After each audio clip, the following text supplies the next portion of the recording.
మనమంతా చూస్తున్నాం. ఎప్పుడా అని ఎదురు చూస్తున్నాం. ఏమంటివి ఎంత మాట. ఆచార్య దేవ విశ్వవిఖ్యాత నట సార్వభౌమ ఎన్టీఆర్ గారి అమోఘమైన అద్భుతమైనటువంటి ప్రపంచమంతా పేరు ప్రఖ్యాతులు సంపాదించిన ఒక దుర్యోధనుడి పాత్రను ఇప్పుడు మనమంతా వీక్షించబోతున్నాం. వారే రెడీగా ఉన్నారు, సిద్ధంగా ఉన్నారు. శాసనసభ ఉపసభాపతి RRR గా ప్రసిద్ధి చెందిన శ్రీ కె రఘురామకృష్ణన్ రాజు గారి దుర్యోధన ఏకపాత్రాభినయం. ఒక్కసారి మనం ముందుగానే కర్తాళ ధ్వనులు అందిద్దామా సార్, ప్లీజ్.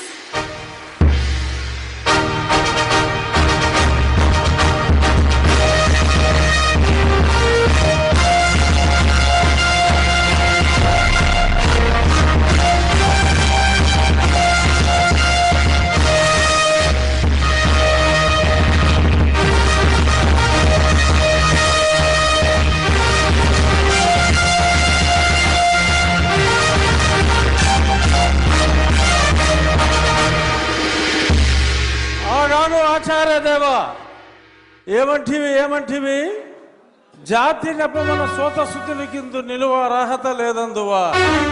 ఎంత మాట. ఇది క్షాత్ర పరీక్షయే గాని క్షత్రియ పరీక్ష కాదే. కాకూడదు, ఇది కుల పరీక్షయే అందువా. నీ తండ్రి భరద్వాజుని సంభవం ఎట్టిది. అతి దుముక్షాకరమైన నీ సంభవం ఎట్టిది. కులలో పుట్టిదివి కదయ్యా, నీదే కులము.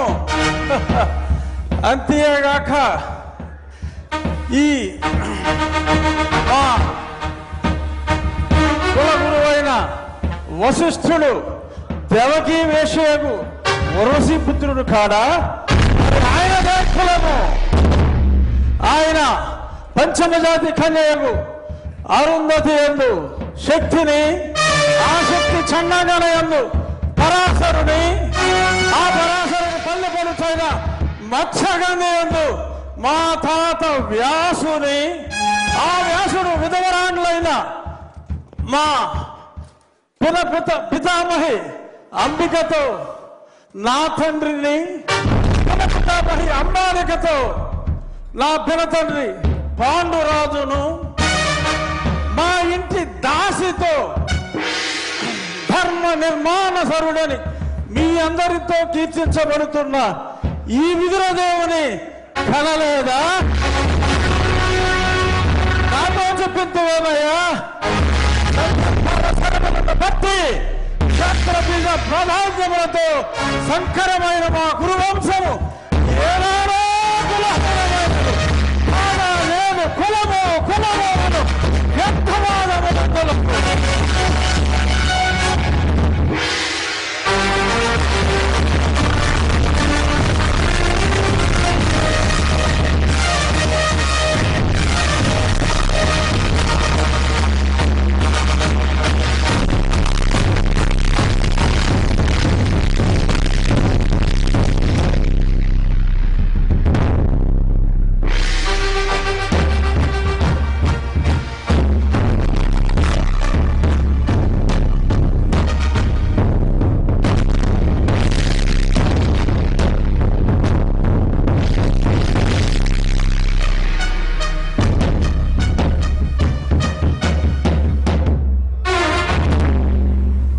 తెలుగుదనాన్ని అద్భుతమైనటువంటి డైలాగుల్లో దుర్యోధనుడి పాత్రలో ఏకపాత్రాభినయం చేసినటువంటి మన శాసనసభ ఉపసభాపతి RRR శ్రీ కె రఘురామకృష్ణన్ రాజు గారికి ఒక్కసారి గట్టిగా కర్తాళ ధ్వనులు అందిద్దాం.